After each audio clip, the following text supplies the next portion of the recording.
और तुम्हारी मॉम जिंदा है। यह सुनकर टेडी शॉक पे खड़ा रह जाता है और मिशेल दोबारा बोलती है, हाँ तुम्हारी मॉम जिंदा है, वो इस टाइम मरी नहीं है, बस एक बहुत बड़े चेंज से गुजर रही है।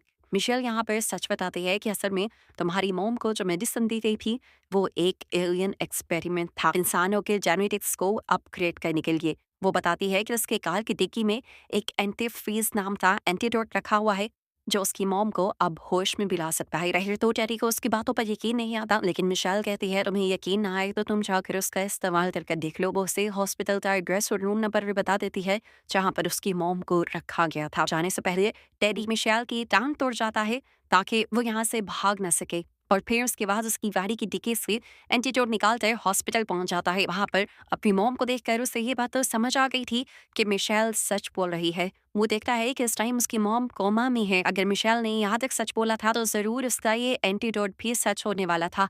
वो बिना सोचे समझे इस एंटीडोट को अपनी मॉम की ड्रिप में इंजेक्ट कर देता है, ये सोचते हुए कि उसकी मॉम को फौरन होश आ जाएगा। लेकिन यहाँ तो सब उल्टा हुआ। इस एंटीडोट के लगाते ही मशीन्स जोर जोर से बीप करने लगी और उसकी मॉम उसकी आंखों के सामने तड़प तड़प कर मर गई। टेडी को एहसास होता है कि मिशेल ने उसे धोखा दिया है, उससे उसकी आखिरी उम्मीद भी छीन ली, और अब वो बहुत ज़्यादा टूट जाता है। घर पर दिखाया जाता है कि मिशेल किसी तरह डॉन की बॉडी तक पहुंचती है और अपने हाथों की हथकड़ी की चाबी निकाल कर अपने आप को आज़ाद कर लेती है। जिसके बाद वो यहीं पर टेडी के कंप्यूटर को देखती है और उसकी सारी सर्चेस को देखती है।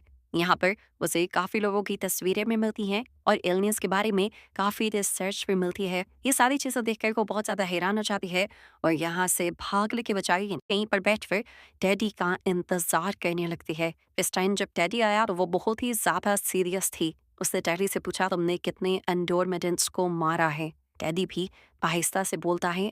तो विशाल फिर बोलना शुरू करती है और इस मरतबा हम नोटिस करते हैं कि उसका अंदाज बिल्कुल बदल गया है। टेडी को अर्थ की हिस्ट्री सुनाती है। वो कहती है कि एंडोरमिटन के 75th एम्परर ने अर्थ को ढूंढा था उस वक्त जब अर्थ पर डायनासोर हुआ करते थे, लेकिन गलती से उनसे यहाँ पर एक वायरस फैल गया जिसकी वजह से सारे डायनासोर्स मारे गए। उनको अपने स्के पर बहुत ज्यादा पछतावा हुआ। इसी पछतावे में उन्होंने इंसानों को बनाया ताकि ये प्लानट दोबारा से बच सके। वो समझाती है कि हमेशा से इंसान बहुत ही ज्यादा जालिम रहे हैं, उनकी हरकतें हमेशा से खुद को तबाह करने वाली थीं। वो कहती है कि डोरमेटन ने काफी साल ये तमाशा देखा और अब जब इन इंसानों ने जमीन को पूरी तरह तबाह कर दिया है तो अब एंडोरमेटन सोच रही हैं कि क्या इंसानों को ठीक किया जाए या उनको बिल्कुल खत्म कर दिया जाए। वो बताती है कि मैं चाहती थी कि इंसान जिंदा रहे, मैं एक अच्छी रिपोर्ट बनाने की कोशिश कर रही थी, लेकिन तुमने सब